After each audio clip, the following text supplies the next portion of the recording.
Hey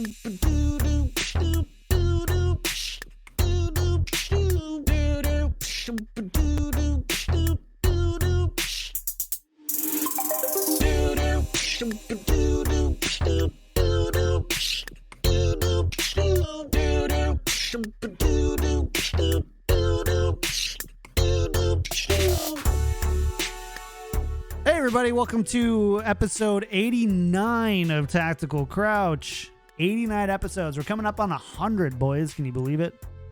11 more. I can. As long as we keep doing 2 a week, it'll be in May. I'm not going to do math. I'll trust that you did it, though. Episode 100 in May. You heard it here first. Pretty sick. Welcome to Tactical Crouch. We're a competitive Overwatch podcast. I am KickedTripod, joined, of course, Yiska and Volamel. We're with you every week. You know this by now. You know this. Maybe do that. Yep. Beat. We done did it. But before we get started, we actually have a little bit of an announcement. Might as well just jump right into it, eh? Hell yeah. So, cat's out of the bag. Valorant is coming out tomorrow into closed beta. And we've really enjoyed making podcasts together for Overwatch. Ever since the Overwatch League daily days. Yeah. It's just felt good. And so when Valorant was announced, we decided that we would low-key follow the scene as we were kind of getting to closed beta. And if it felt like the right thing, maybe we would jump in and do some Valorant content together. And I'm very happy to say that, well, we're going to be doing some Valorant content together. We are starting a podcast called Spike Drop. You can follow it on Twitter at Spike Drop. We're going to be recording this Friday at noon right here at twitch.tv/KickedTripod. And we're going to just be discussing Valorant. So if you're excited about Valorant and you know, want some Overwatch heads to bring you into the scene, it's going to be us. Yep. Excited. It's going to be so easy comparatively strategically. Oh my god. I understand how skills don't transfer. I think overall general concepts do pretty well. Oh, yeah. I think it's going to be much more translucent and not solvable, but like observable for a lot of people. The things we will talk about will be a lot more tangible for our audience, I think. Yep. And yeah, I'm looking forward to an experience like that because I always felt like there's definitely a lot of depth and like nuance to games like CS, but it's still just vastly less chaotic than Overwatch is. Yeah. So it's a nice change. Also, like because we talked a lot in the past tense, just for the people that might be feeling some anxiety about this announcement. Of course, that doesn't mean Tactical Crouch is coming to an end or anything. No. We're still doing 2 podcasts a week. And we're going to write this thing out until that's right. The room might be on fire, but we're going to still be here. We'll be your chair through this coronavirus and Overwatch League and tier 2 on Firewatch days. Yeah. So, and that's a big thing. I just want to emphasize that we decided when we had a meeting about it, how are we going to treat Tactical Crouch? And in the end, we didn't feel good about stepping away or reducing Tactical Crouch time at all because the scene's way too early in Valorant. But at the same time, if you're going to be a content creator that isn't already like huge in a new scene, the earlier you can get in, the better. So we can't really wait and see like, what if we like it or we don't like it? So kind of got to bet a little bit, place a bet, hedge your bet. And so ultimately that's kind of what we're going to be trying to do. And hopefully, we just keep doing this and riding it out. And we all love Overwatch still, but we're excited to expand our horizons. Gotta diversify. Gotta expand that portfolio. And John's like, guys, when I tell you that John's killed it with this, like with the design, shout out to Blue who like came in clutch with some tracks with helping us with the name because the work in progress name was ass. I mean, we kind of leaked it already, right? Did we? No. Yeah. It's on one of the graphics, I'm pretty sure. Oh. Oh man. Yeah. There's a story to tell with that one. Yeah. But for another day. For another day. Yeah. So it's gonna be fun. At the very least, it's gonna be fun. Short-lived few weeks. But we're all really excited and really committed and really kind of amped. It's kind of rare where, like I love making Overwatch content and it's fun, but those German sirens, man. The party boys. The COVID bus goes round and round. It's really exciting when you're in a new game as a content creator because you're just super motivated. You're super there's just a level of passion kind of beyond that. And so we're all just really excited to do it. Yeah. So the original name of it was going to be Valorant. Somebody has a podcast called Valorant, which was kind of funny, except that they didn't actually change the logo at all. So that's not going to stay. Oh yeah, no.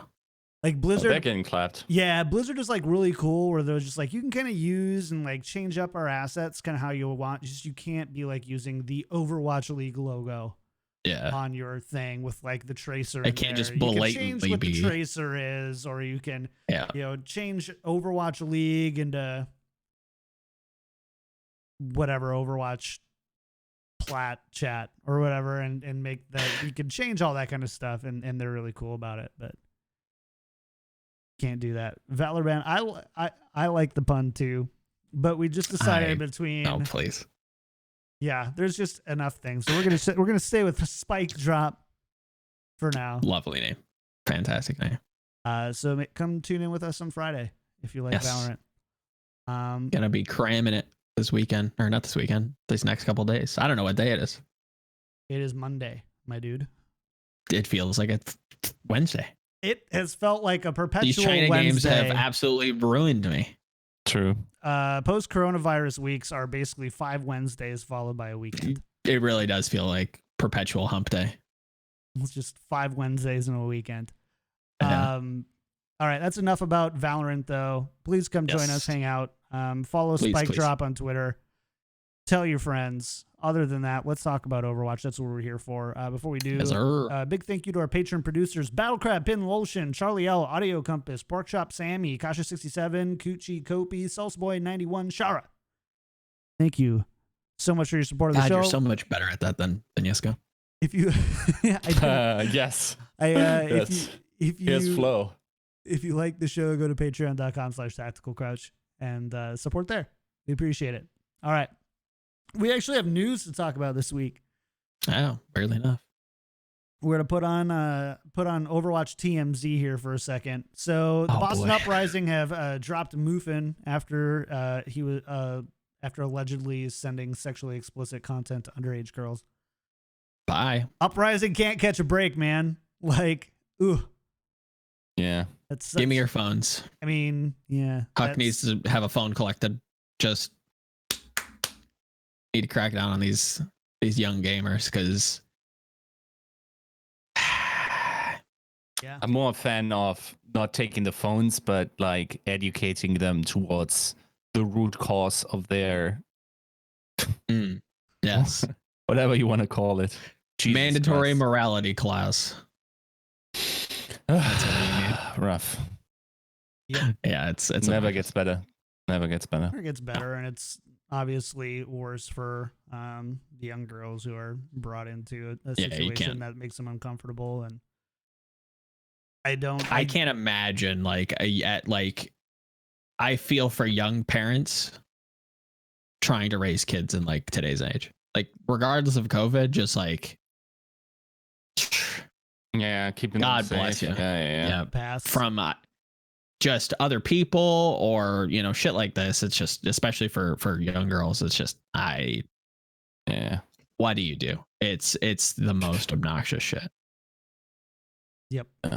So we're not going to spend a whole lot of time on that, but if you're wondering why Muffin isn't playing for the Uprising anymore, now you know. Adios. I don't think we have any access into where it is, if it's being pursued legally, to what extent.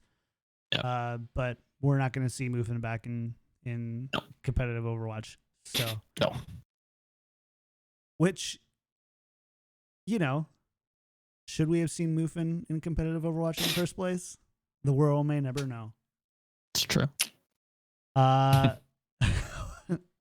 So we're gonna go back to the Valorant for a second, not because we're actually gonna talk about Valorant, but because a lot of players right now are officially retiring from Overwatch. The day before Valorant goes into closed beta, Tavik, Hip, and Taimu all officially announced their retirement this week. Those are just players who have had Overwatch League level performances, careers, but a lot of tier 2 players. I would say about 50-50 clearing out the path to pro.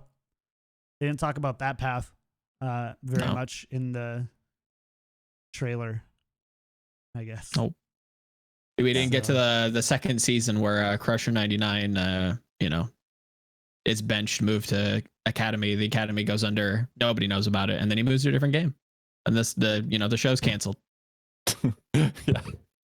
Yeah. Jeez. Also in the process, he made $300 in total. yeah. Didn't get paid on time, the usual. Hey, $300 and 50 Blizz bucks. And a mouse pad. You want to go? You want to throw it old school? Smashed $700 of worth of mice though. Thanks, Logitech. Yeah. So a lot of players leaving. I don't know. I don't feel like dogging and being all depressed. And Shadowburn is also, he didn't retire. He said he's taking a break. He just hasn't enjoyed the game in a long time. Big thanks to the dev. Felt a little bit like I'm leaving, but I'm not going to say I won't come back. I have I took my shoes off, put them in the door frame, closed the door, and I'm going to go buy some new shoes. Yeah. Like, you might as well have just retired. Yeah. I get it. I understand. But how old is Shadowburn? I will tell you in a second. Like mid-20s, right?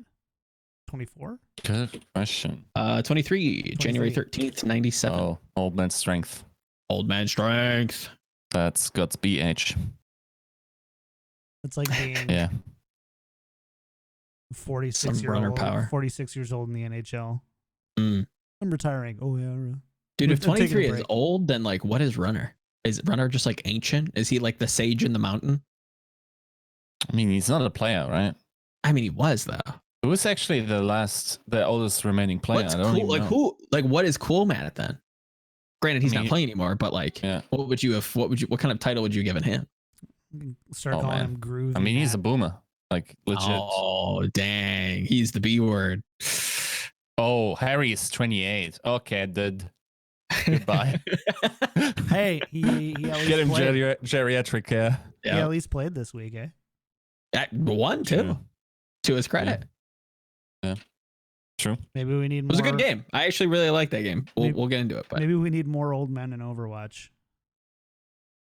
Maybe there's a precedent to be set. So Jaehong is also 28. Jaehong's 28? 28. I knew he was up there, but I didn't know he's that up there. Apparently he's 28. Yeah, didn't realize either. Chat, don't say sex in chat, please. Thank you. No, we don't want to get fined, please. Please stop. That's a $10 Patreon. That's a $10 Patreon. You're watching us. Let's not pretend you know what that is. Like, come on. Well, you're gonna do yourself like that, huh? Yeah. Yeah. I'm never if letting Yiska, my... you know where he's headed with that. I don't think he'll venture into the Badlands on the show, but no. If you know, you know. Yeah. Okay. There should be like a barometer just like down here, just like or somewhere on my torso. It's just like filter. Oh, I would just like give me full control, and you know exactly where his brain is at all times. Like, yeah, it's rough. Yeah. So for those who are like, what the hell are you talking about? Rascal and Lastro were fined $1,000 for inappropriate chat during a league match. So, relatively recent change. The league has started to broadcast match chat for the online portion of Overwatch League. And so every once in a while, you get a nice little glimpse into players chatting back and forth. And Lastro said sex and big dick. Big dick. And then Rascal also said big dick with like, I think it was some sort of like an assy emote, but in Korean, right? And did the same thing. And like Super's like, guys, they can see. They can stop it. And Jexa ended up putting up a no chat filter. No chat. The next day, Yeah. So overall, it was really funny. I think for the most people, as a funny kind of innocent accident. Players claim.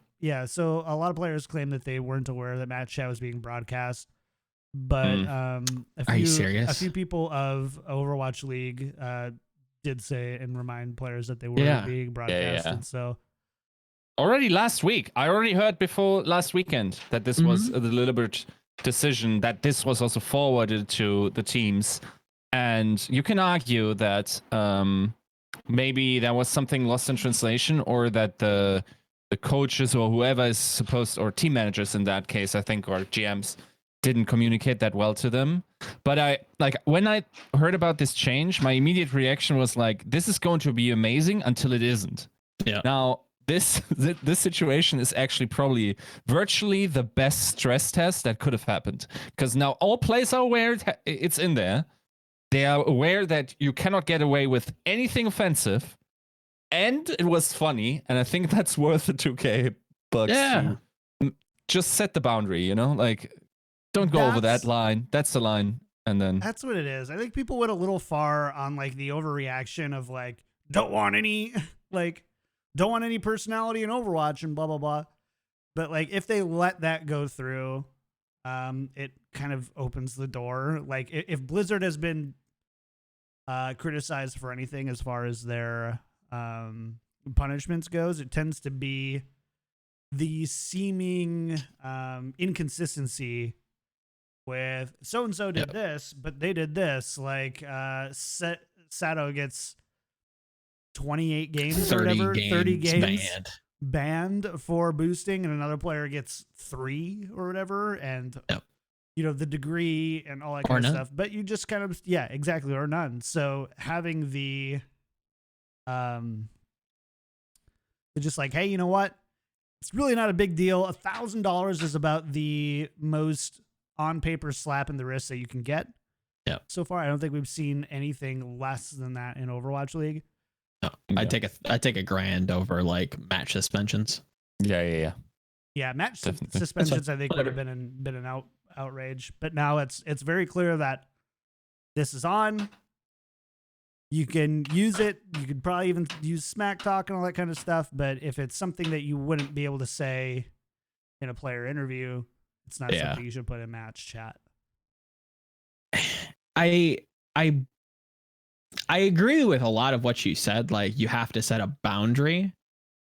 But I feel like this is a good way to actually show some personality, especially in like coronavirus era, where it is like sex and big dick. We don't get not specifically sex, big dick, but it's funny. I saw like a ton of positive response. Like, everybody thought it was hilarious. I don't know, like, you even have like Super's dad coming in and over the top and just like commenting on it, which I thought was fantastic. I thought that was hilarious. Like, it's just juvenile humor. I don't know, like, it doesn't have to be Disney friendly all the time. And if anything, like, it's probably for the best. I don't know. Like, I guess my sensibilities is just like, it's obviously in like just juvenile, haha, funny. He made a sex joke. I don't know. I don't know where I stand on it, but it's it definitely gets close to that, but I don't know. What was sadly a little bit neglected was my boy Striker being the toxic king that he is. Did you see that? What directly directly before Lester said it, he just goes like C9 C9, just like, because it was at when Lester said something, it was between the rounds, and beforehand it was Valiant not capping, Right. right? And he just like C9'd the toxic king that he is. Like that's my stuff. Yeah. Bring that on. I fall a little bit like, I don't know. I think ultimately this is the right decision. I think that if players or fans choose to take away that there's no room for smack talk or having personality because whatever, I think if that's what they take away, I think that they're just looking for something to kind of whine about. I would, if they continue to censor further on those kind of things, I would be really upset. Yeah. But at the same time, I don't agree that sex and big dick are what is classified as player personality. And if that is what player personality is, then we have a giant bigger problem, I think, at play. Totally. So I don't know. And that's my hope and kind of my fear is that they don't like further punish, or it's just like you can't say anything vulgar. It's just like we're turning it off. Like obviously there's a line, right? Like just be like decent humans for the most part.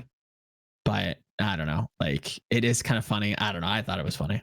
I hope that it's not like don't say anything. Like you're not allowed to, I don't know, swear, I guess. Like they've really put a clamp on it and everybody's like, I hope you have a great match. Yeah, I agree. Yeah. I don't know. Is there anybody who is actually offended by it or like thinks that more should have been done? I don't. Yeah, I can't argue for that one. I think I don't like, I think a slap on the wrist and that's effectively what it is. It's fine. But yeah, I haven't really seen it. I'm like, maybe my perspective is off and there's somebody who's very marginalized by the comments, but ultimately I think that it's just, I mean, kids being idiots. Yeah. But making haha boner jokes. Like I don't even think so. Wolf said something along the lines of like, keep it out. It has no place in competitive Overwatch. Brood War esports figured this out like 12 years ago or something like that. I mean, at that point, just turn match shot off. Well, and so I think it was more in defense of the league. I don't know. I don't think that he actually thinks like, no match chat. But rather in the sense that maybe it wasn't communicated very well that it was on, and there wasn't kind of I could agree with that. Code of conduct on how to use match chat. 100%. Like if you have two differing stories where players are like, I didn't know this was on, I would have never said anything, versus, you know, people saying like, no, this was communicated to you, then like something fell through the cracks. It's tough to fault anybody, but if that's the case and you're that kind of worried about it, then just turn it off. It's not that big of a deal. Like most people aren't typing in it anyways. Like the one comment that I got from this weekend that I thought was kind of funny was like the stat track hammer kills. That was kind of like, oh, cute. Like that's kind of funny. But other than that, like nobody's really using it all that well. That's not to say that somebody couldn't use it better in the future, but I don't know. Just turn it off. Seems dumb. Yeah. Leaf? That's rough. Leaf gone too? Yeah. Oh, dang it. Not I Leaf, always rooted for him. Leaf. Leaf's a good guy. Leaf. Yeah. Shout out to Leaf. Yeah. The French guy. Leaf's a good dude. Yeah, and also actually pretty talented. It's actually really sad that a player of his caliber is also gone. But those are the times we live in. And when I point out that the game is not fun anymore, I get laughed at on Reddit, so I'm not going to. What do we? So I will say this. I think this is something that's really cool about esports that doesn't get talked about much. Is imagine Yiska, you want to grow up and be a professional football player, and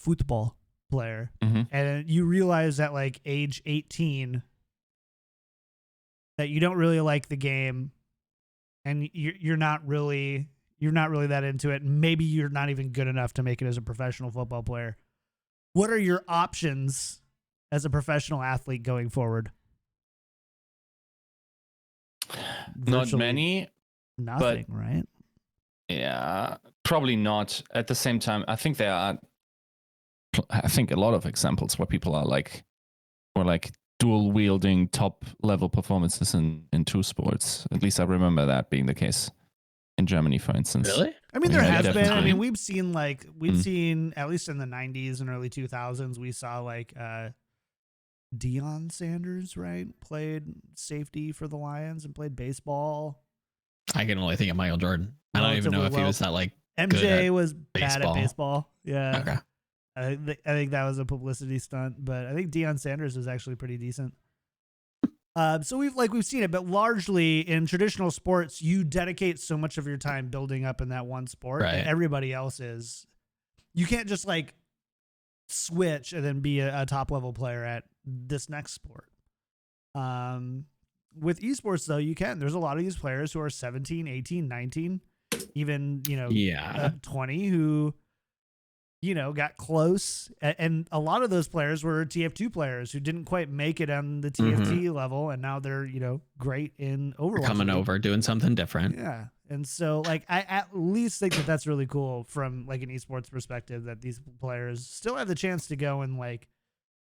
And there's also a lot of routes outside of being a professional player. Like if any of them want to just put a little bit of effort into content creation, probably be more profitable than being a player anyway. Definitely. Well, I mean, depending on the game, but depending on the game, sure. But even then, like, most games, like you could probably stream and do YouTube and whatnot, and probably make more money than what you're getting, like on the average esport, right? I don't know exactly where I fall on that. Like you do make some good points, but I look at traditional, like I think it's super chaotic and entirely volatile, where I look at somebody who maybe had played like collegiate baseball or collegiate football. There is like transferable skills in like systems and like sectors that are a lot more stabilized, right? Whereas like streaming, who's to say? The next esport, who's to say? Like, you know what I mean? Your options. So, and again, a lot of people are bringing up great points. Like, sure, there's been a lot of like basketball players that got picked up as a wide receiver, or wide receivers that are just like, you know what, you'd be great in baseball, or baseball players are like, you'd be great in football. And they've made those changes relatively seamlessly. That has happened. I'm not saying it doesn't happen, but I think that the door is a lot more open for younger, especially I think of like younger kids, where it basically, if you're a a D1 college football player, at that point you don't make it to the NFL. Your choices ultimately end up being, am I going to try and find something to do around esports being a good top of the bottom tier professional player? Yeah. Or do I bide my time for the next game? Hopefully that pops off. Do I try to stream? I can't really find, like, I can't like off the top of my head think of anything else like you might want to do though.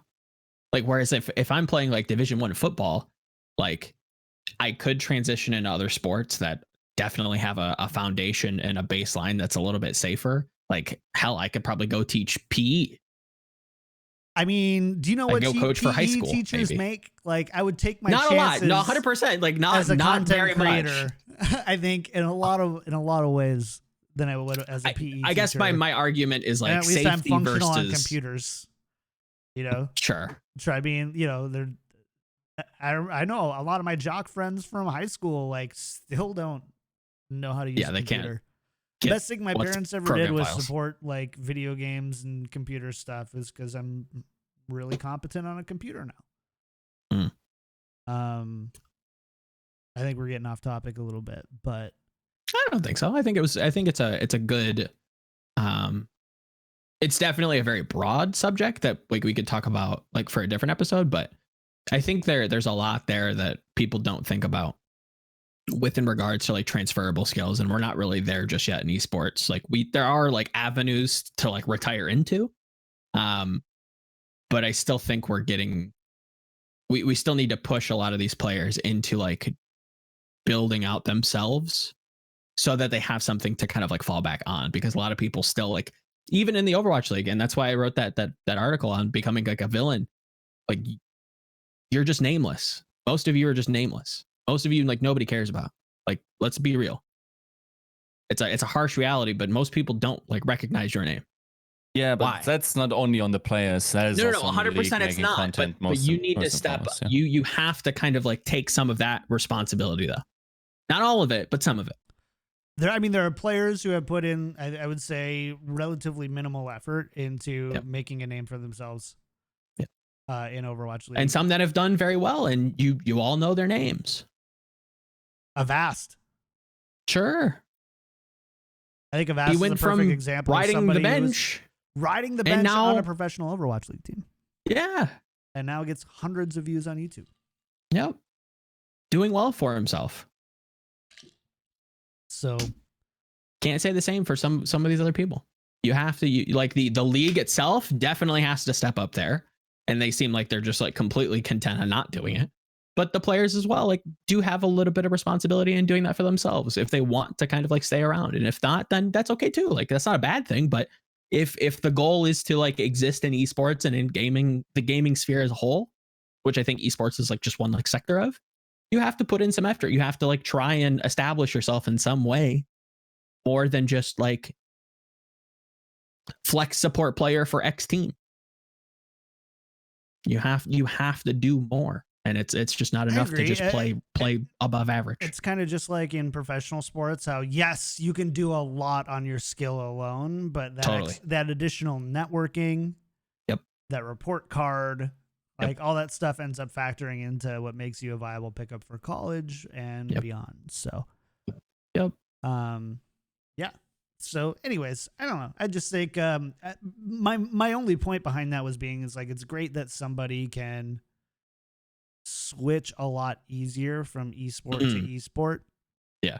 And that content well is never gonna it's you've got another like 10 years on it before there's not a whole lot of like 30-year-old content creators besides us who are just like making content off of what they did 10 years ago and esports. Just riding the glory days of playing against the Boston Uprising that one time. Oh boy. Yeah. Don't you remember? Remember when? So I don't know. I just thought that was kind of.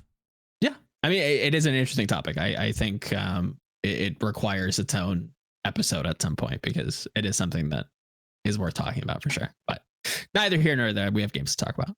We do have games to talk about. So week 9 in the books. Yes. Great job on the preview episode. Sorry, I still haven't gotten it up on the RSS feed. It's been so busy. But great job on the preview episode, guys. Well, thanks, Dad. We're going to let's talk about overall meta stuff here for a second. Shoot. There's a few things that I think immediately I wanted to hear your guys' thoughts on. The first is Torb. Torbjorn. Put to sleep now. I bet you Yiska really loved how good Carpe was on Torb. I mean, I saw that shit coming and I was sad because that meant no Chipsa. That happened pretty late in the week, I think. Yeah. Like, for instance, the Chengdu shit that they were running, they had their weird, like, I call it a couple weird things. They had a couple weird things, to be fair. So just please differentiate what you mean. Yeah. Like, they had the Soldier Chop, Risa, Baptiste, Zen type of shit. Mm-hmm. And yeah, that was weird, but it worked surprisingly well, especially on Laskaya. Yeah. Which kept them in the series more or less. And then Torp in general, like it's weird to see because on the one hand you have Western teams playing a shit ton of Tracer, and then Asia just going nope. Like, we are all Doom Sombra, we're all Sombra Reaper and that type of stuff. And in the West, they thought like Sombra wasn't even a hero, pretty much. So it's interesting to see these differences, and that's why also in the Western metas, this was more applicable because they needed to play it into Tracer. So, of course, it's a shame that we never see these local Optima like compete against each other, but it's, I mean, what can we do, right? But yeah, like when all is said and done, I would have liked to see like how who would have had to bulge, like or budge in terms of like, is it the teams that run the Sombra stuff, or is it the teams that run the Torp stuff? Yeah, I think this is another one of those good metas where it would have been interesting to see it last a couple more weeks to see where teams kind of settle down into and what is a counter, what isn't a counter. We heard a lot of like how Torb is supposed to be good against the Sombra and the Tracers, but Dallas proved otherwise. I don't know that necessarily like is like the skeleton key that to unlock why Torb is like bad or good, or maybe it was just a poor performance or poor execution. But yeah, this whole meta was like fairly interesting. There was quite a few different looks. Maybe this is a step in the right direction in terms of where everybody's heads are at with hero pools. Maybe dive is just not an archetype that's easy to plug and play for a lot of teams, and having something like this Torb Reaper kind of super death ball. I don't want to call it goats because it's not, but yeah, it's very like move as 6, run into them, try to like force direct engagements instead of trying to create these coordinated strikes from different angles, and having like kind of eliminating positioning to an extent makes the ease of execution a lot more accessible for a lot of these teams. So maybe that's like the future of hero pools. Not something I'm upset with, but maybe this is the step in the right direction for teams on where their heads are at with trying to figure this whole chaotic system out. It is. We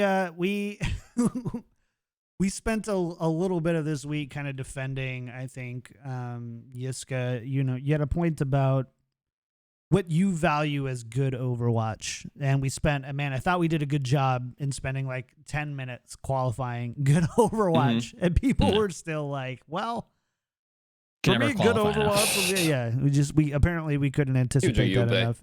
Yeah, right. Shung do me. Yeah, but we spent a little time about what good Overwatch looks like, and I will say this: as we progress into the abyss of chaotic hero pools, and people begin to forget Overwatch League Season 1 and Season 2, I think it'll feel a little bit more put together. And I think this week was one of those weeks that were, I don't know, annoyingly fun to watch. And I think the hero variety helped with that. Like seeing a Torbjorn and seeing like Carpe pop off on it, I think was really fun. And I also think like Hisu, who I want to talk about. Sure. Hisu like fading away off the map and then like going back on just to showboat on his Overwatch League debut. So sick. And I don't know, that kind of stuff was really fun for me. So I don't know. This week was one of the more fun weeks I've had to watch in Overwatch League for a while. But it did not keep me glued. At the same time, it wasn't something that I was like glued to my screen. Like when I sit down and watch hockey or football, I'm glued. I'm tied in, and I feel very much like I am still just cued in by the casters.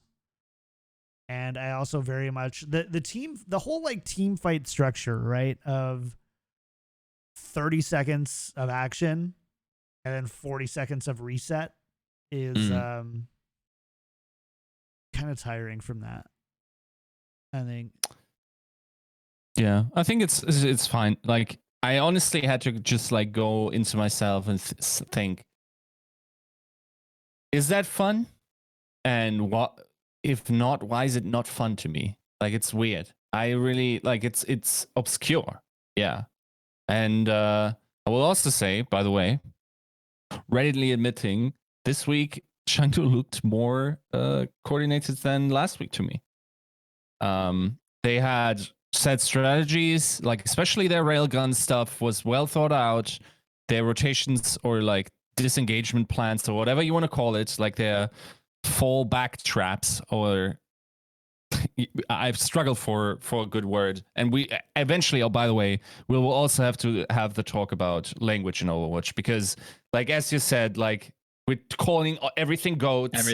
Everything's a comp, and it's not. Everything's a comp, and then like we're saying Sombra goats, and like it's a completely different support maybe, and then it's also that we have a name for the types of heroes that a player plays, and that's called Hero Pool. And then Blizzard comes along and makes a feature out of virtually infinite possibilities that you can choose from all languages in the world. You had to choose Hero Pool because we already aren't lacking like succinct words. Then we're calling things like off-tank positions. Fortunately, that phased out now. Flex tank, bro. 2 years these assholes were playing D.Va only. What the hell is flexible about that? Like getting your fat ass into the D.Va mech suit? Is that like, I don't know what we're referring to. Like our language is whack.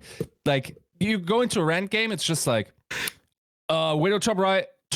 Oh, I told you top right. Yeah, top right from which like balcony? direction? Which one?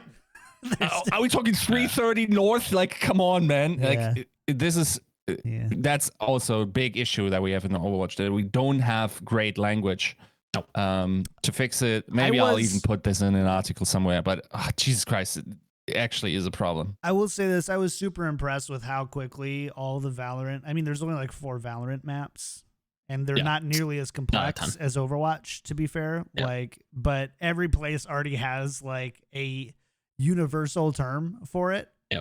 Players are like, yeah, you do this. And we had a coalition to do that early in Overwatch, but again, we were so divided where like people were super competitive about it, as people were just like, I'm just here to play Mercy, guys. Like, I don't know. Like, I think the lore's cool. Like, it was so split, and it still is so split that all of that information has gone down the tube. There's so many maps to remember, so many different call outs. There's 3 different points on 3 different, like, it's almost impossible to try and get that all straight. And, you know, kudos to the pros who do it, but just for like a ladder guy, like, or gal, it's near impossible to try and get that all straight. Yeah, I mean, the map locations, if players were ever to talk about those and we're caught in like mic check or whatever, that's another $1,000 fine raining in. Like they have some really ridiculous call outs. But yeah, I think in general also that like when people criticize like the graphics or like the beauty of the map or whatever in Valorant, it's just like, yeah, that's a box, bro. So we can look at it. Everyone in the world can decide that's a box, bro. We call it box. And then it's just like we're driving around Kingsborough. Oh, this is cafe, but only the ones where they have the venti latte. Like, why is there 2 completely the same like establishments? There's 2 hotels. On the street there's Old Timey Hotel, and then there's Broadway Hotel. Yeah, just make it ugly. Just give me geometry. I don't care. Take all the textures away. Like this, just give me something to shout out. Put it, like I already said it before, like put a Coca-Cola sign above the entrance and we just call it the Coke building. Yeah. I don't care. Or like make it like a very obvious name. Yeah, just call it Coke.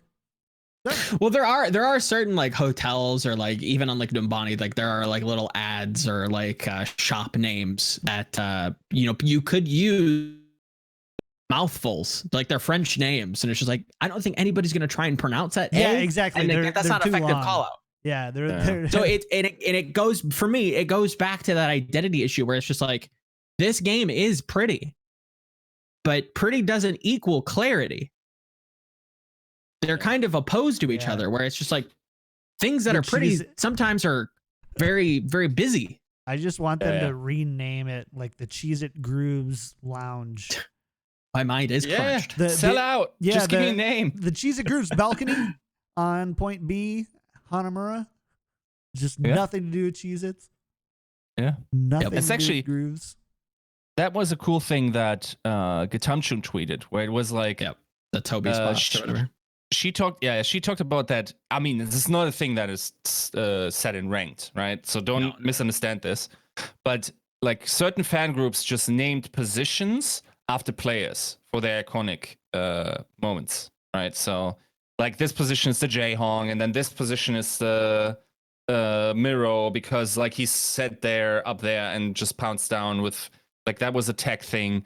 And unironically, this is a thing in CS, for instance, where you have map callouts where this is get right, this is Nuki. There's specific Forest. ones. They're not. It's not super common though, right? No. Yeah, because Like, there was something similar that happened in Halo. Shout out to anybody who remembers Gandhi on midship. Yeah, like it happens Shout in out other to anybody esports. who remembers midship. Ugh. Yeah, or Gandhi. Yep. It does happen, and it's a very. I think it like language in general in Overwatch is a very complex issue. Not something that we can easily solve. For a number of reasons, the communities being completely split off, the fact that there are so many maps, the fact there are so many different game modes, it's not doing itself. The game itself isn't doing itself favors by having so many different ways to play, and we're only expanding on that with Overwatch 2 with push. I think I've always been of the assumption that I wish we could just pick one and run with it for a season and just be like, okay, this is the hybrid season. We're only going to play hybrid. We're only playing hybrid maps. That's it. But or whatever the community decides. But for whatever reason too, and again, I'm not a map designer. People are already exhausted by the existing map pools. They're already like, I'm sick of seeing this same map. Can you imagine? Or the same, could you imagine limiting it to? I wonder if there's some like backwards thinking with that. Whereas if you give somebody too many choices, they get tired of it. But if you limit their choices, like to a percentage of the pool, they become more appreciative of like good and bad things. Because I think we talk about bad maps all the time, but I don't think anybody can tell me like what makes a bad map. Yeah. But if we only play five, I think that's a piece this of it. is annoying. I think the repetition of the maps, like I think especially for hybrid maps are an example, or payload maps even are an example of like point. What map am I talking about? You have one or two fights, and then they take point A, and if you're lucky, you stall out one, and they take point B, and then point C is where defense really starts to hold them. That's every hybrid and payload map that there is. Most of them, so it's just like, oh, cool, you just reskinned these different maps in a way that I either like or don't like, and the end result is the same. Yeah. It's also like the very map design of some of these maps, like 2CP, especially like in ranked, is just like 2CP would have been a better example never for me, fun. By the way. Yeah. No, it is never too fun. Teamwork focused. It's fun to watch like professionals play it. Like it's very like strategic and it's super cool. But for the average player, you just remove 2CP from the ladder. It is really fun. It shouldn't be there. It's really fun to stomp the other team in, if that ever happens. Yeah, that's remotely the only thing that's fun is like if you walk into B, crush, and immediately channel.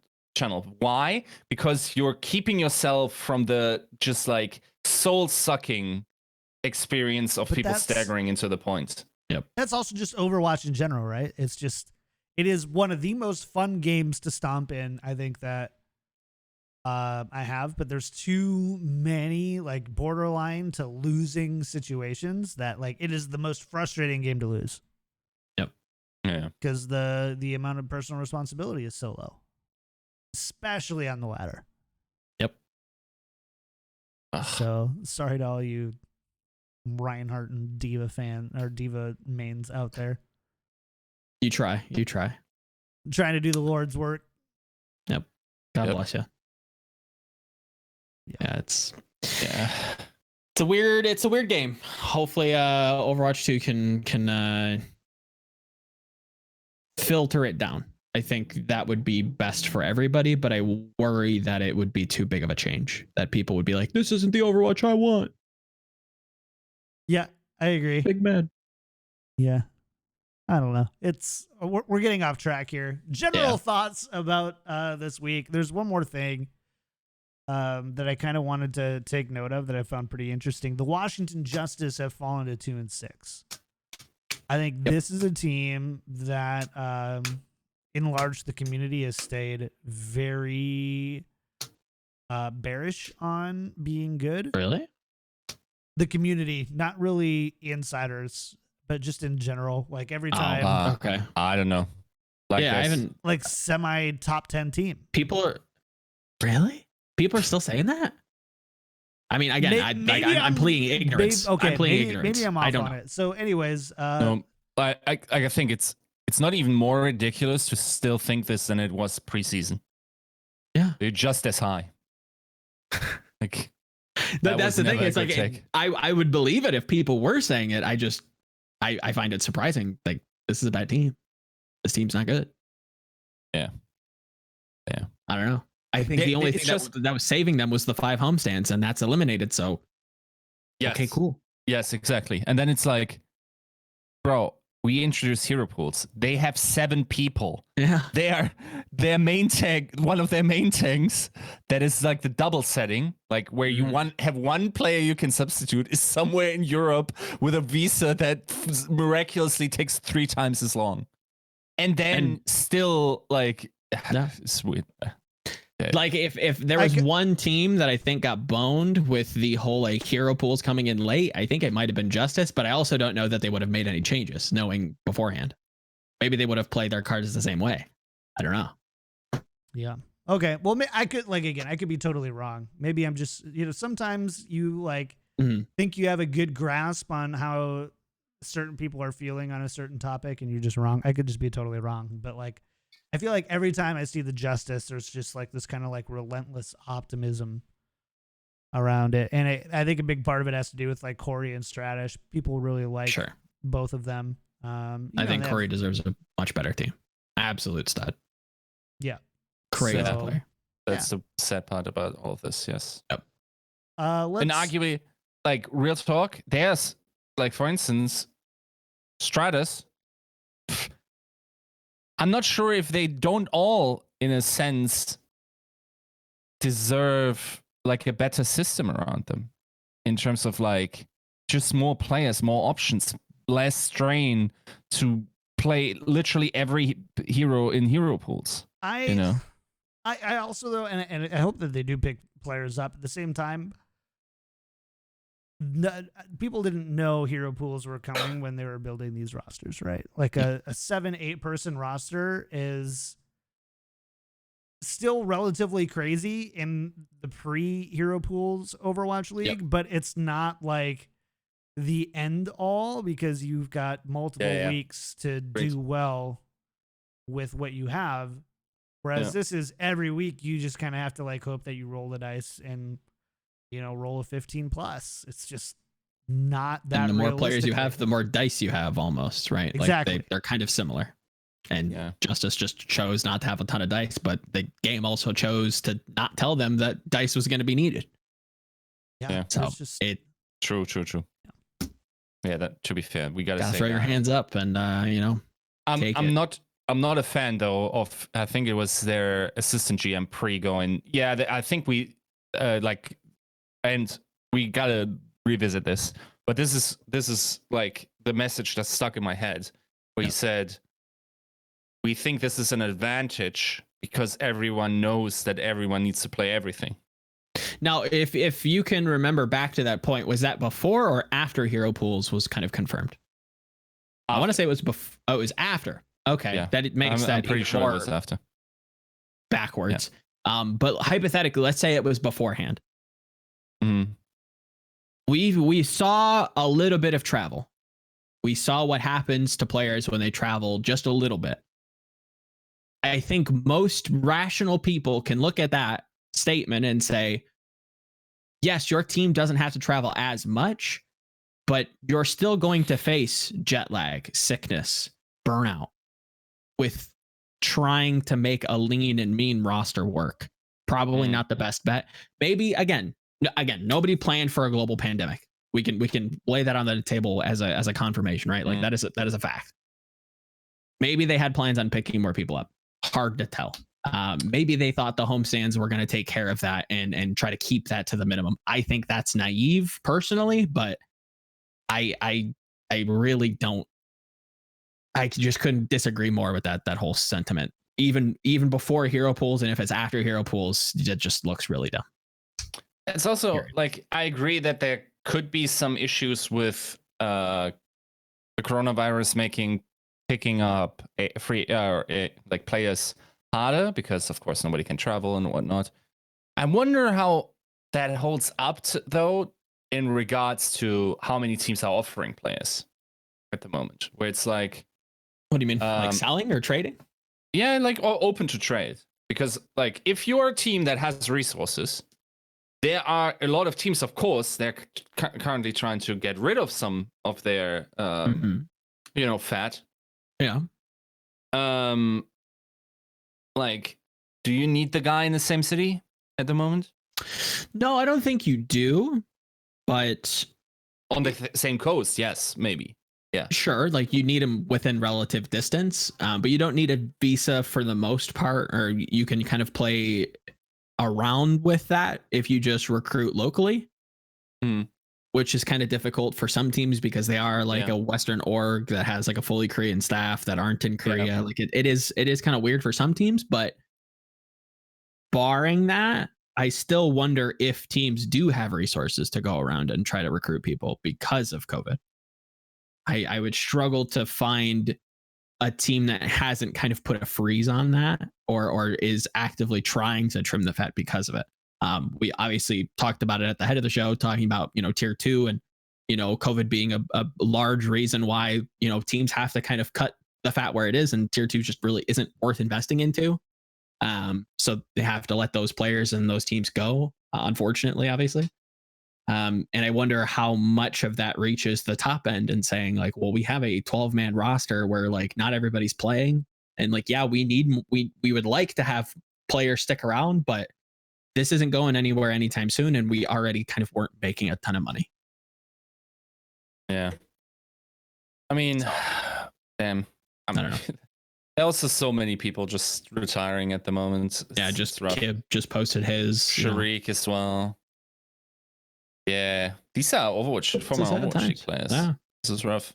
Damn. I think they could have had a somewhat, relative a couple more years in them. But yeah, it's sad to see a lot of these guys go. A Valorant. Has he got a team going? No, he's got a Valorant Twitter banner, which I think is more presumptuous than gangsta. a team. That's just actually gangsta. It's just not even like subtle about it. But that's where we're at, where it's just like, I'd rather roll the dice with something else than stick with the game that I've put my heart and soul into. That's where we're at. Yep. And that hurts. It sucks. It sucks to see people like have to give that up. And at some point we got to have a talk about what it feels like and what it is like when you just don't love the game anymore. Yeah. It doesn't love you. Yeah, it definitely doesn't love you back. It's gonna, I think one of the unintended things that right now we're only seeing like players, but think of all the great like tier 2 casters and analysts that we have that, casting, once you're in kind of the thing you're in, and until then you're just jumping around, right? And so think of how many of the great casters that we're going to lose in tier 2. I wouldn't be surprised, and I think we kind of were sharing it about before the show. Even some of the Overwatch League talent. Again, not the most, how to say this, not the best situation, right? Like going into this season, pretty rough, right? Yeah. Pretty rough to kind of see what all happened with negotiations with some of the people that left, right? Yep. Monty. As a person who stuck around, you kind of have to, some people got to pay the bills, families to feed, I'm cool with staying. Like maybe this is right for me for right now. But seeing how that was handled, I wonder if that affected them. And I wonder if that affected their decisions for next year. Do we see some of that talent leave for greener pastures? I would say some, yeah. I wouldn't say all. I don't know if it's Valorant necessarily, but I do, yeah. I mean, yeah. You kind of have to you have to kind of look at, is this game that I'm doing trending up or down? or plateauing. And if it's trending up, generally you want to stay. And You want to stay, of ride that. course, ride it out. If it's plateauing, and I think There's a decision to be made. I think Overwatch League is a game that, from a lot of ways, I think is trending down. But I think that there are a few ways where I would say that it's still plateauing. It's just kind of sitting here. We haven't fully seen if it's gonna turn a corner and if that corner is gonna be up or down. But you have to kind of make a choice, and how safe do you feel? Yeah. And how in love for the game are you still? It's also, I think this is an important distinction for us to make. It's not really about Valorant as much as it is. No, it could be anything. Valorant rips the Band-Aid off. Yes. But this was festering for a while. Oh. Like, things like we just patchworked a lot in the off season, right? Oh. Like, stuff could have definitely worked out way worse. Oh, totally. And I hope this is either people got to wake up or get out in terms of the position in the upper positions that I'm making, because it's and I say this knowing that the current situation enforces an inertia that is probably not that we're probably not able to overcome. Delays everything, right? Yeah. Like, people need to see physically or work together, and then the hardware stuff we've already seen. Like, for instance, Valorant talked about how the server infrastructure is lagging behind schedule because of the fallout and everything. That, of course, that stuff happens, and it makes it harder. But I mean, come on, dude. And this is people behind the scenes. This is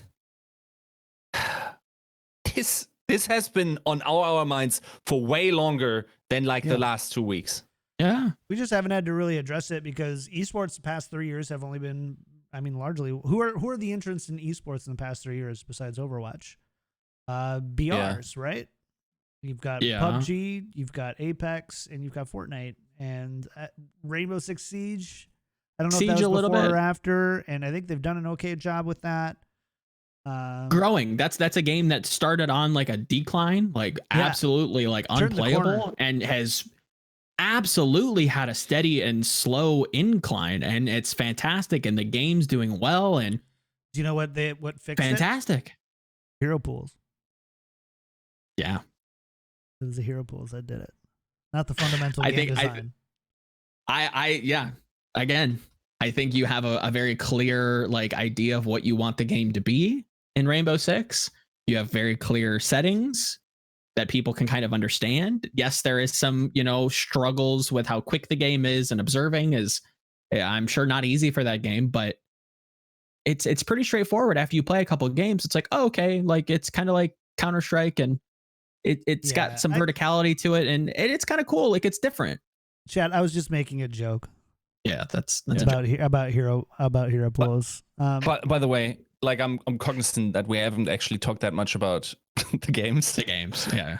But let's get on our last rant topic, because I think a lot of people will be able to empathize with that point.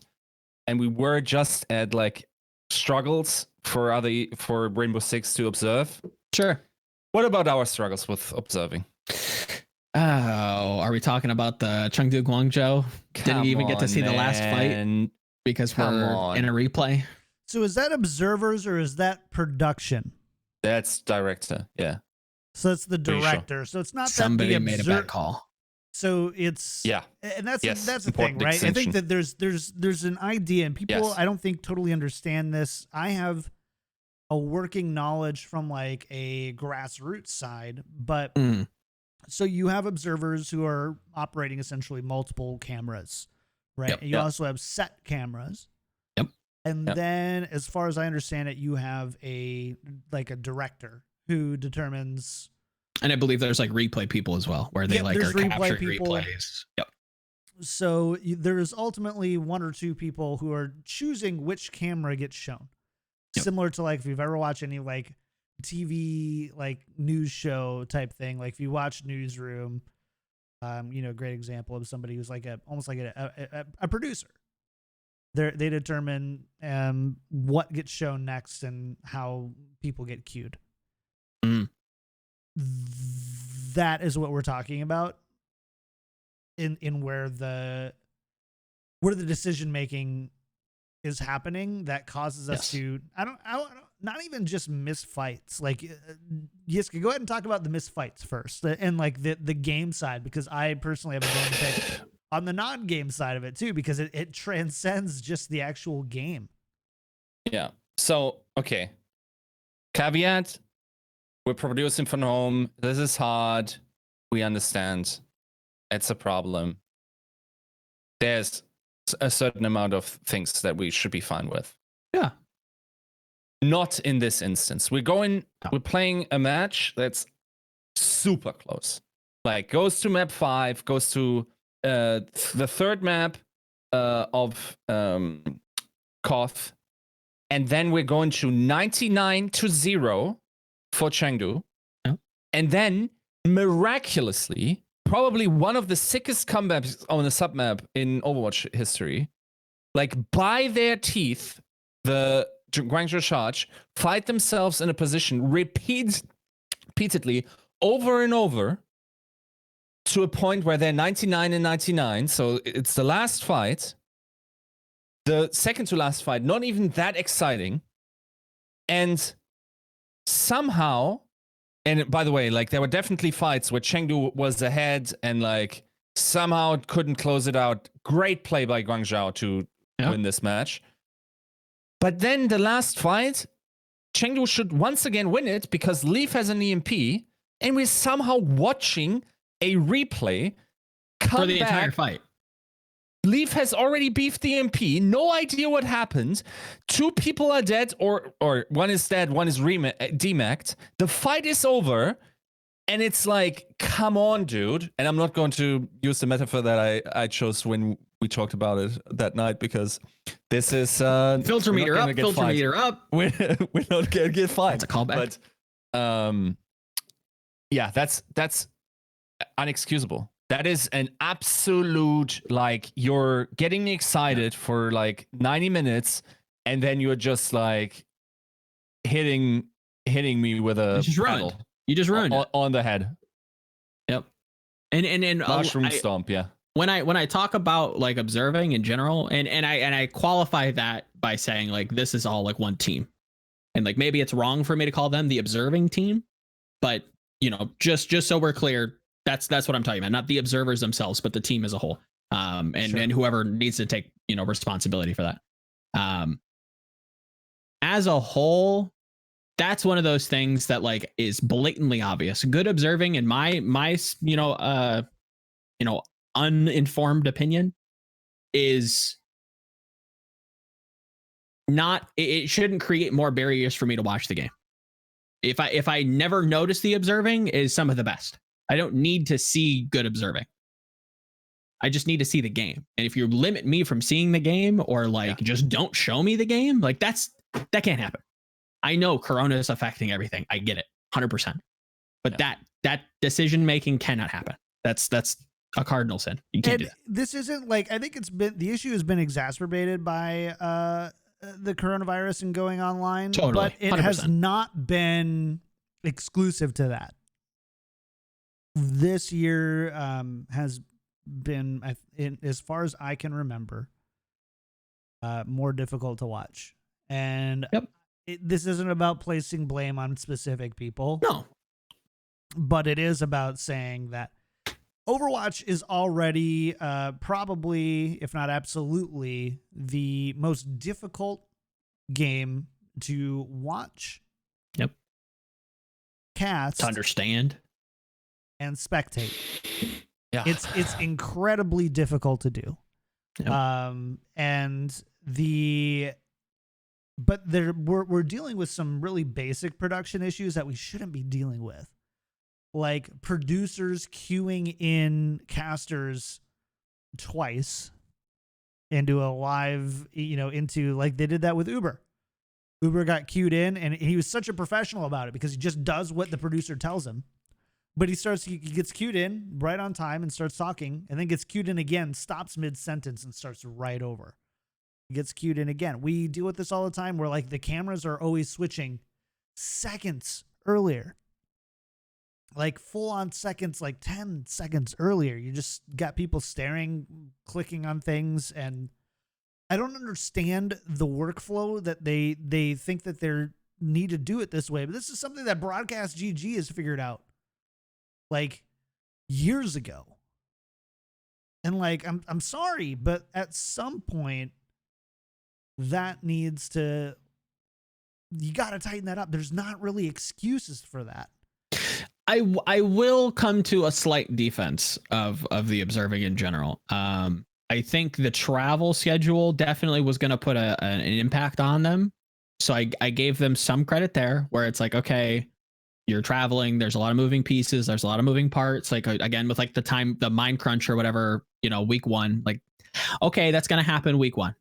There's a pass there. And then with hero pools, if the players don't know what's going on, I can't really expect the observers to know how to show me like. I don't think that's an observing best issue. Yeah, I don't. Just like switch to the casters on time, man. 100%. And I don't know if that's again like a fire they still have to put out in terms of what's going on with COVID and trying to do like broadcasts from all around the world. I can't claim to know exactly what's going on with that, but again, it is difficult to watch at times. Like it is rough. With what Sean's saying, like people not being queued in, tons of production issues, stuff not being shown properly, you name it, it's kind of happened, and it's not really getting remedied. It feels like, it seems like it's just happening every week, and it's kind of just like, well, it happens, I guess. And maybe that's just par for the course from where they're kind of at with COVID and trying to put this thing along, but it's not doing itself any favors. The game that is, in terms of like trying to help clarity. Like what's the newest hero, Echo, right? It can now clone into another hero. Well, we already have mirror matches, so now there's a third replica of the same hero that somebody that's new to the game has to kind of decipher. Like the game isn't clear in the slightest. And it started incredibly unclear with no hero limit, and roll lock definitely helped, but we're not trying to help that along and remedy that and produce a more clear, succinct way to kind of view and talk about the game. We're just keep stacking on more and more nonsense that just gets in our way, and it's disappointing. And I think that definitely impacts the production and the broadcast and the observing. Yeah, it's been tough, man. Like, yeah, we're talking about all these reasons, and I don't know, man. I want to stay optimistic about Overwatch League, and we're all here. We still love talking about it every week. Yep. Yeah. The players are talented. I believe that Totally. the people behind the scenes, like the observers, I've worked with many of the observers. They're super talented. Yep. The casters they're struggling as well, too, though. super talented. There's something somewhere that isn't right, and I just hope they figure it out what it is before it's too late.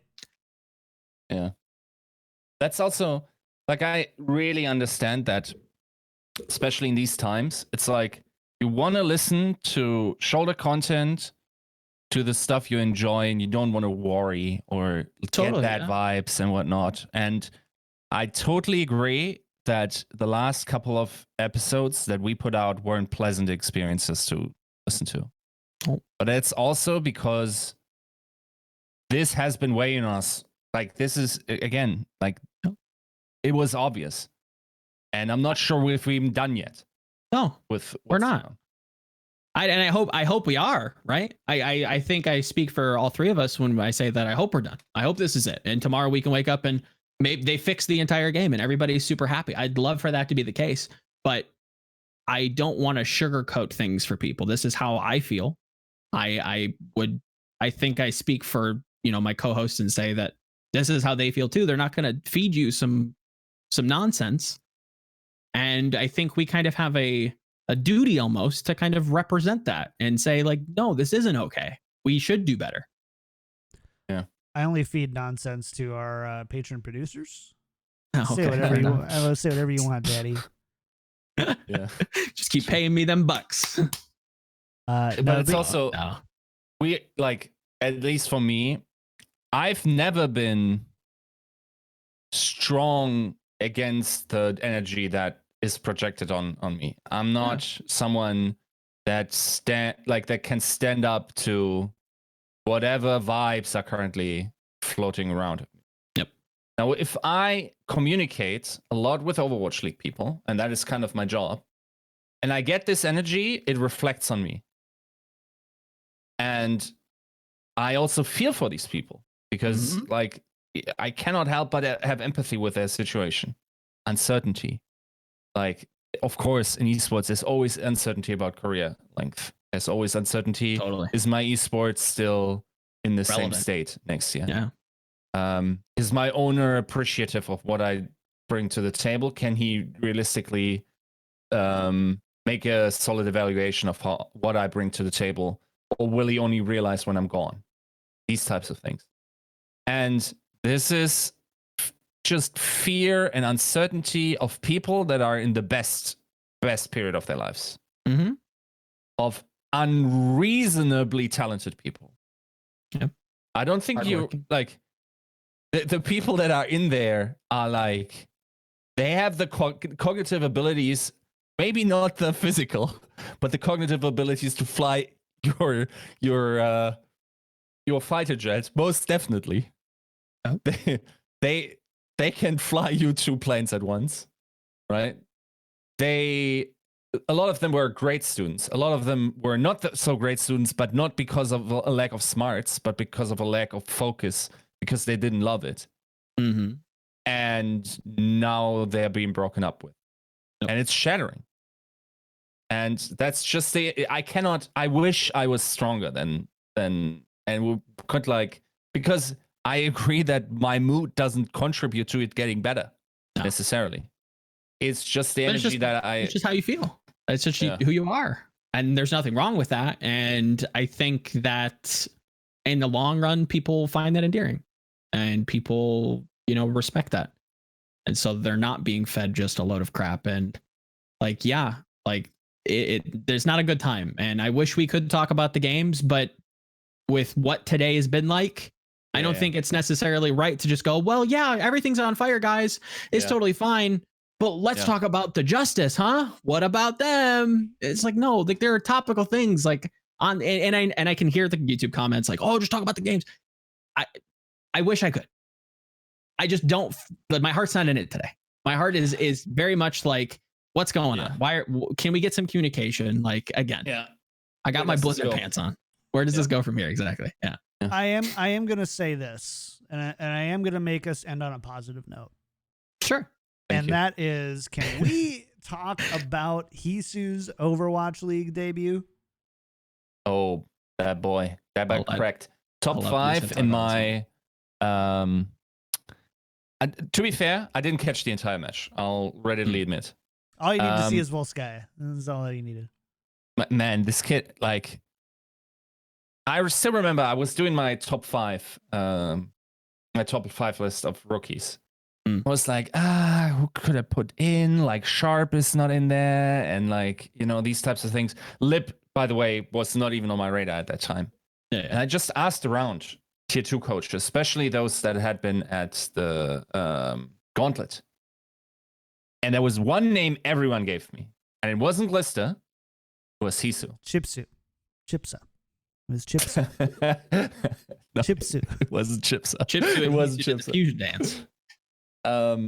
And like a lot of people considered him the hard carry of Runaway, where during certain parts of their season he was just like decaying people basically.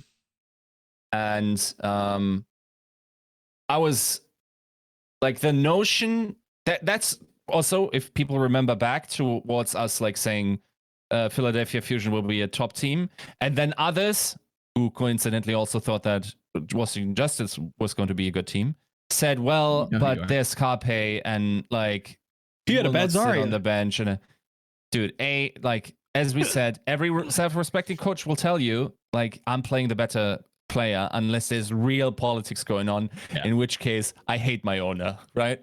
That was obviously not going to be the case with this team. Also, there are double hits can matters, especially more so with hero pools, right? Yep. And they are also, I mean, Torb isn't exactly hit scan, to be fair.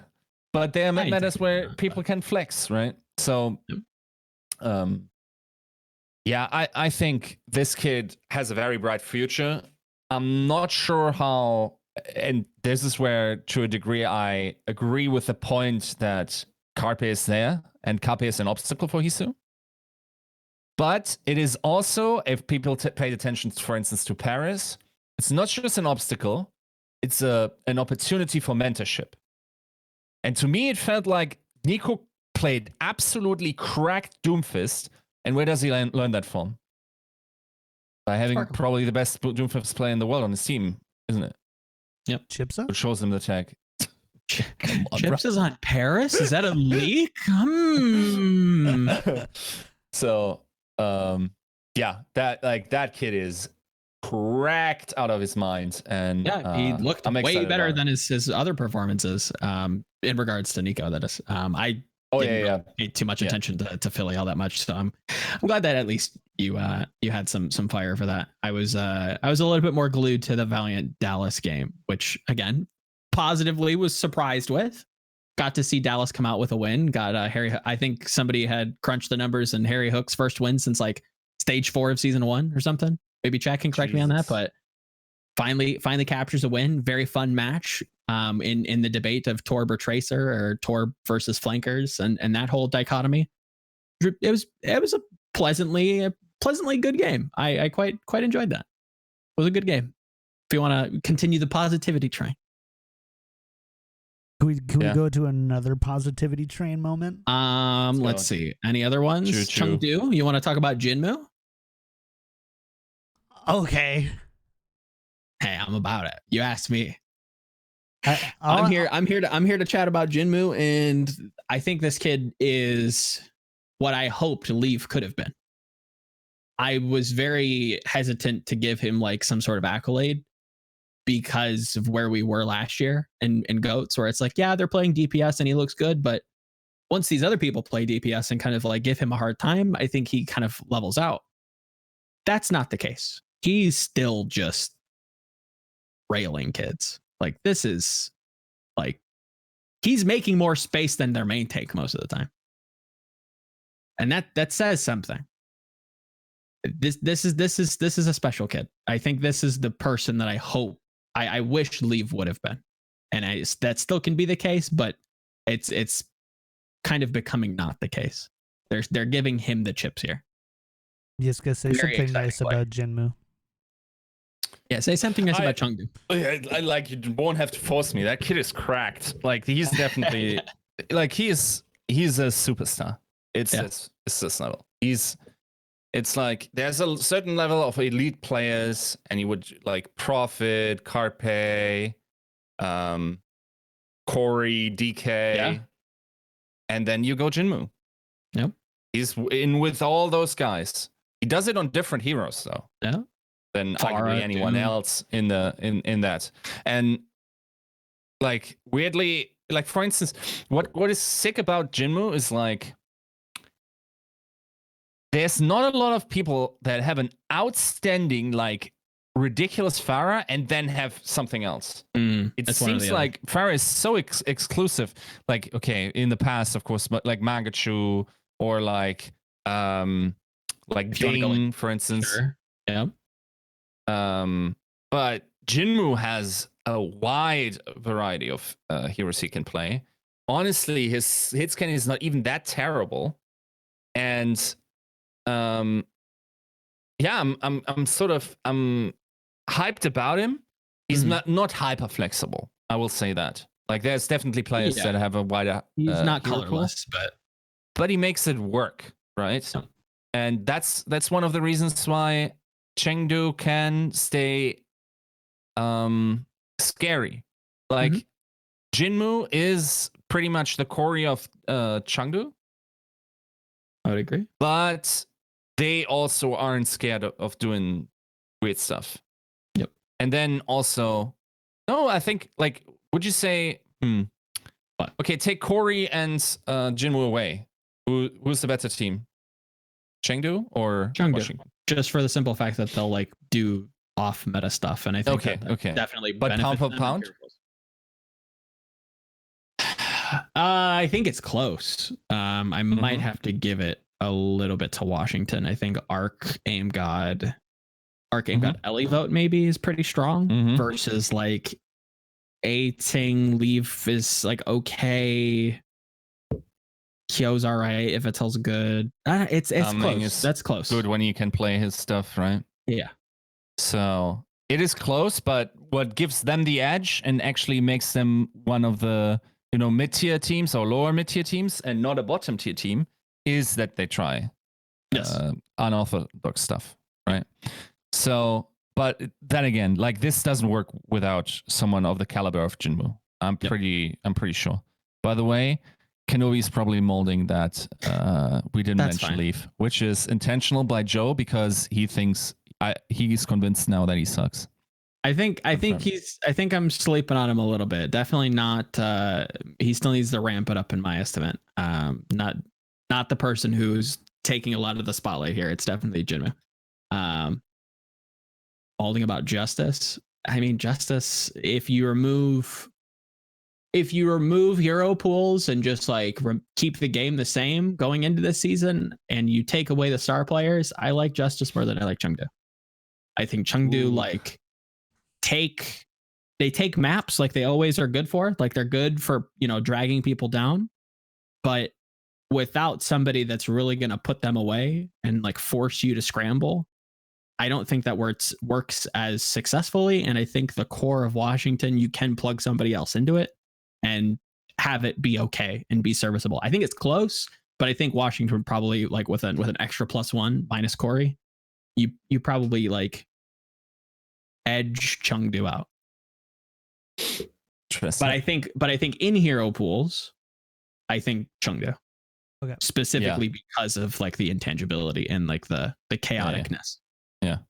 It's also just the inherent qualities of the players just fall to what's more an exotic and like obscure playstyle where it's like, and they're a team that I wish Rollock wasn't developed for. I wish they were a team that could opt out of Rollock. Yeah, that's true. Yeah, Unthing.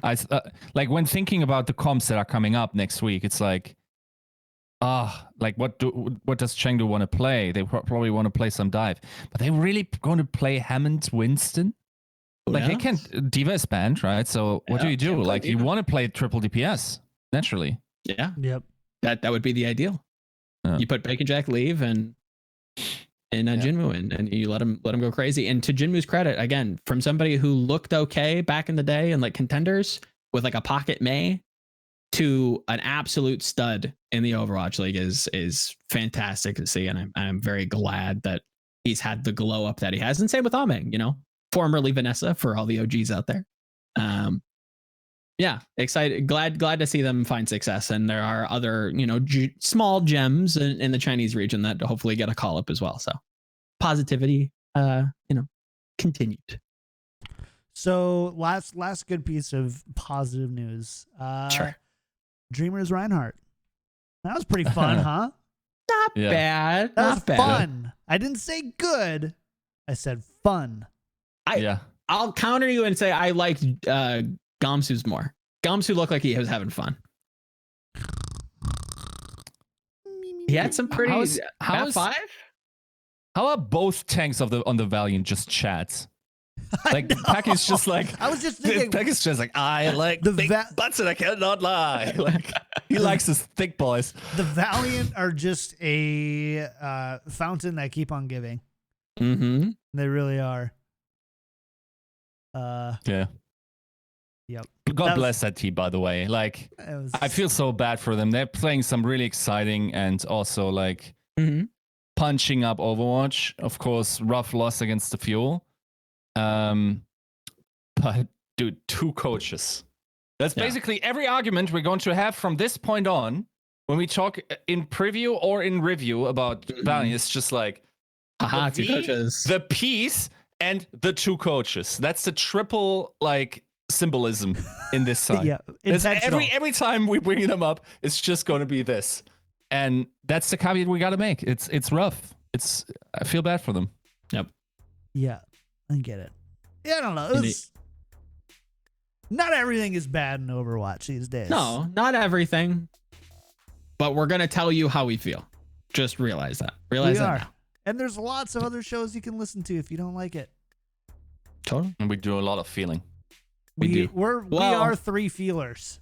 We're reaching the peak of the filter meter here, boys. Like if I had a slider, it'd be up. You need to watch out where we're feeling. If you catch me, there were parts here where I had to swallow down tears. Definitely. Yeah. All right. Well, hey, that was a fun show. Big thanks to everybody for hanging out today. I hope you enjoyed it. Sorry we didn't get to recap the matches as much as we would normally do and like to do, but I blame coronavirus. I think COVID-19. It's one way you could blame things, or one scapegoat. Just scapegoat it all. Did you see that? I said this to my mother-in-law. So alcohol sales are up like 500% or something, or like 200%.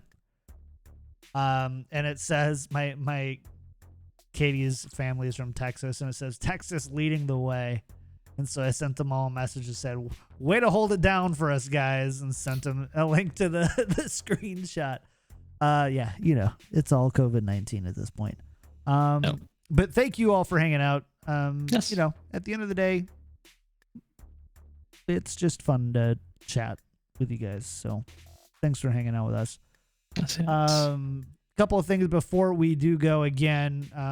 If you are interested in Valorant at all and like the show that we do, go to twitter.com/spikedrop. And we are there. We'll announce the show's going to record live on Friday at noon right here.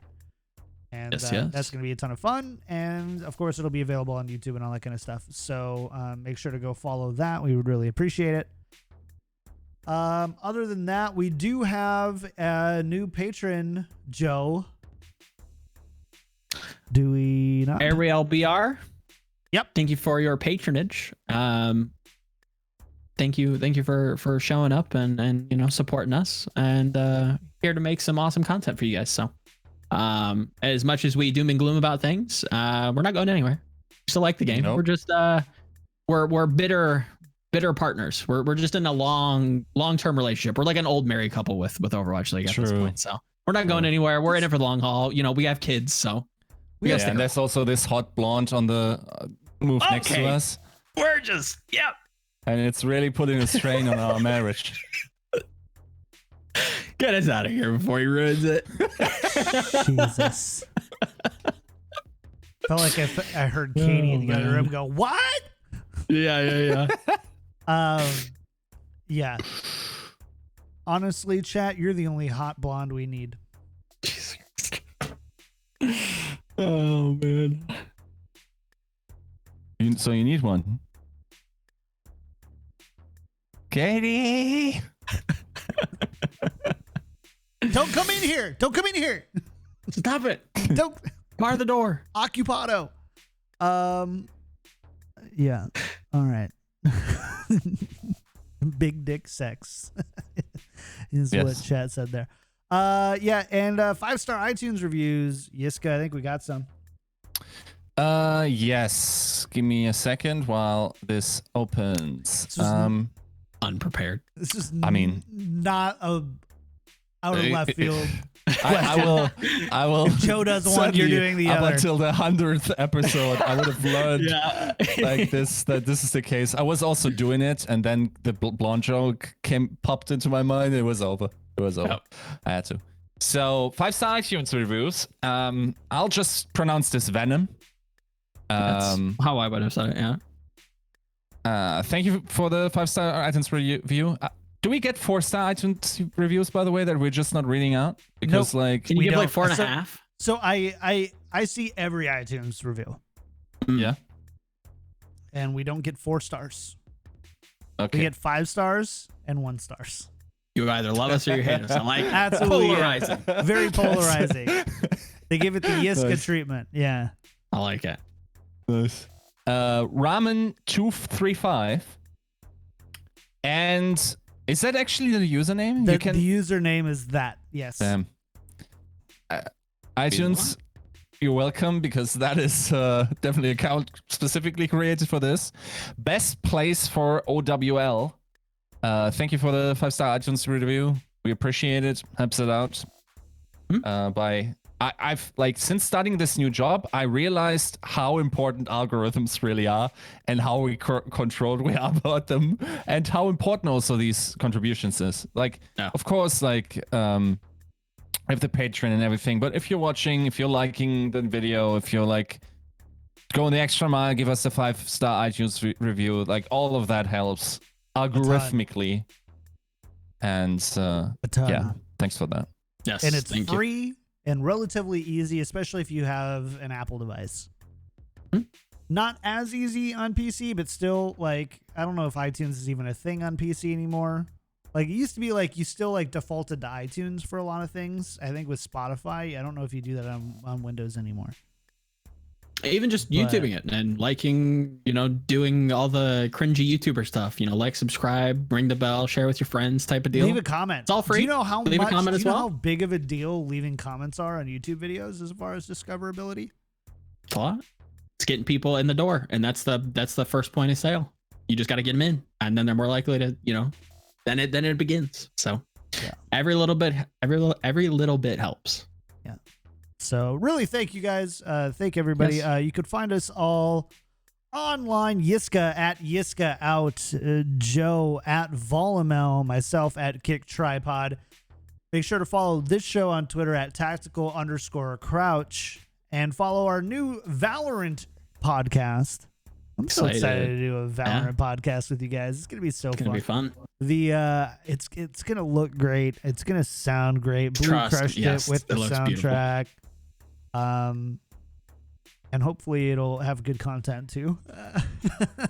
Fingers crossed. Yeah. Here's to hoping. But yeah, go follow that at Spike Drop on Twitter. Other than that, I think we're gonna get out of here. We're gonna see you Wednesday for our preview episode. Is the YouTube channel for Spike Drop created yet? We actually are conversing right now. The tentative plan is to keep it on KickedTripod, but we might change it to its own channel. We just don't want people to come to the channel for Overwatch to unsubscribe because they're getting Valorant stuff. So we're gonna have a conversation about that. I think there's definitely ups and downs for both. So at the moment, assume it's going to be on a KickedTripod, and on Wednesday we should have a decision on if it's going to be somewhere else. We'll keep you posted. Give us maybe a temperature on what you think in the YouTube comments. Like, that would help a ton. Yeah, and in the post show too. We're going to come back for the post show and tell us what you think there. We're going to talk a little bit more off the cuff about it. Yeah. All right, chat. Thanks so much. Big thank you again to our patron producers: Battlecrab Pin, Lolshin, Charlie L, Audio Compass, Porkchop Sammy, Kosh67, Coochie Kopi, Salsa Boy 91, Shara. Got it. See you next time. Yeah, nerds.